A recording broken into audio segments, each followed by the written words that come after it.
Hello, my name is Shannon. I'm from Colorado, and my family's lives were put in danger by a scammer here on TikTok. I need you to watch this video all the way through. I need you to like, follow, share, comment, anything you can to get this video pushed out, because I don't want anybody else's family to have to go through what I've gone through in the past couple months. And before anybody says anything, I'm new to this whole video making thing. I've wanted to record this for a while. I've tried to record it and things just didn't come out right. But I figured the best thing for me to do is just to be transparent and to be me. So back in May, my husband was diagnosed with congestive heart failure. He was having a lot of problems. We took him into the ER. Come to find out, he had 10 pounds of water around his heart. We almost lost him. I'm 100% total and permanent disabled vet, and I haven't worked in 11 years. So going back to work is a very scary situation for me. So in June, I got online and posted my resume to several different job postings. I was going to do whatever I could to support my family, not knowing when my husband can go back to work. In this process, I came across somebody's live video talking about how to do resumes and interviews. And mind you, I hadn't worked in 11 years. I'm out of the loop. So I was chatting. I was trying to get feedback. I was trying to gain some knowledge. And a guy ended up DMing me and said that he had looked up my resume on one of the job postings and thought that he would have a possible job offer for me if I was interested. I asked him what the job was about. He said he worked for an investment firm and that he was looking for somebody to help him with his investment endeavors. I don't know anything about investments. I don't know anything about crypto. I don't know anything about Bitcoin. And I told him that. I said, I have no experience in this. And he says, don't worry. If you're interested, I'll walk you through it. He told me the company that he worked for was OneCore. So I decided to look it up. And it's a company out of Australia. I thought, okay, not local, but, you know, what it is. So then I told him, I said, I looked it up. And he says, yes, we do real estate investments. We do Bitcoin. We do cryptocurrency, along with other things. So I asked him to explain it to me, what each one was. And that time, I'm also doing research on my own. One, about the company. Two, about, I've heard people making money through, Bitcoin and investing and cryptocurrency. So I was trying to do my due diligence to make it to where I understood the position and to make sure that it was something that I wanted to do. I asked him if he was in Australia. He said no, he lived in Burbank. And I said, okay, that's cool. So I asked him for a job application. He was happy to send that to my email.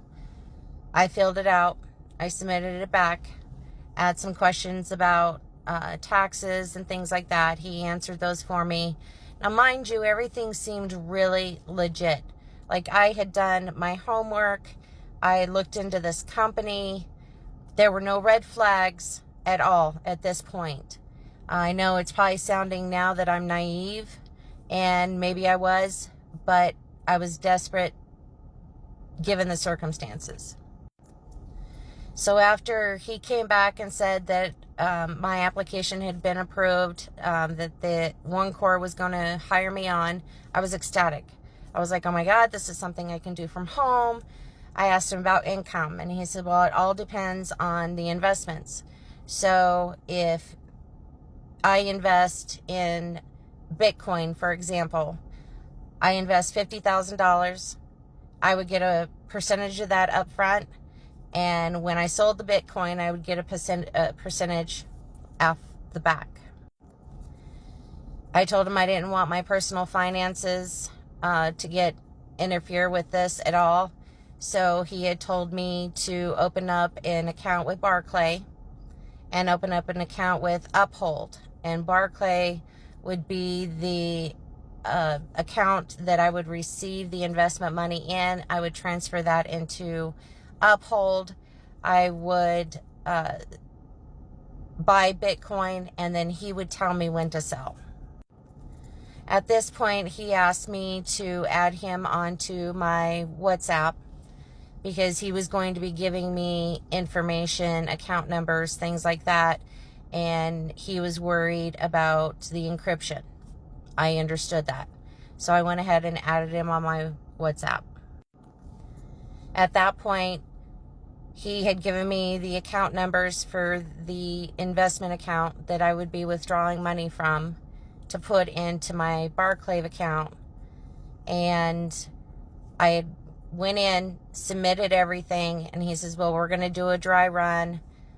I'm going to try to transfer $50,000. Okay, easy enough. So I went in to Barclay, requested the $50,000 from the investment account, and I get an error message. Please contact.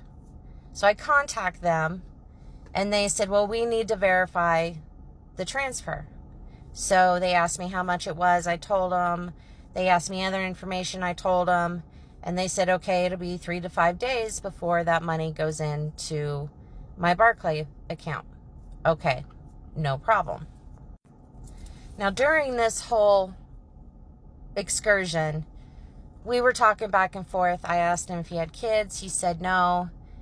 And then later on in conversations, days later, he had made a comment that he had a daughter. And I said, well, you know, I asked you earlier, did you have kids? You said no. And he says, well, I must have misunderstood you. And I said, okay. And he said that he lived in Burbank, but he was originally from New Zealand, which makes sense with the Australian One Corps.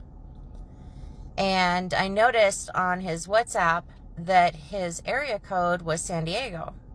And I knew that because I was stationed for school in San Diego. So I asked him about it. And he says, yeah, he had gotten his phone in San Diego, but he currently lived in Burbank.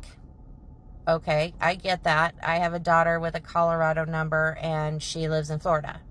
So it made sense. Looking back on it now, red flag. So a couple days went by, and the money was still not showing up in my Barclay account. So I asked him about it, and he says, well, let me contact the investment bank and find out what's going on. So he gets back with me. Now, mind you, I had not talked to him over the phone. Everything has been text message. He gets back with me, and he says, well, they need to verify your identity. Okay. So instead of going by the number that he gave me, I was trying to do it right. And I looked up the bank, and I called the bank, and sure enough, it was an active account that the One Corps had given me permission to have access to the account. All I had to do was verify my identity. Okay, not a problem. Went through that, got done with that, contacted him back, said I verified my identity. Everything seemed legit. He says, okay, well, we're going to go ahead and try to do another transfer. No problem. So try to do another transfer. That didn't work. I get a message. Please contact. So contacted Barclay again. And they said that my account had been flagged. And I said, okay. And they said, well, are you in Miami, Florida? I said, no. And they said, okay, well, per the IP address, we know that you live in Colorado. And you're not currently in Miami, Florida, have not been in Miami, Florida. So therefore, we flagged your account for suspicious behavior. I do apologize how long this video is taking. I just realized my 10 minutes is up. So please stay tuned for part 2.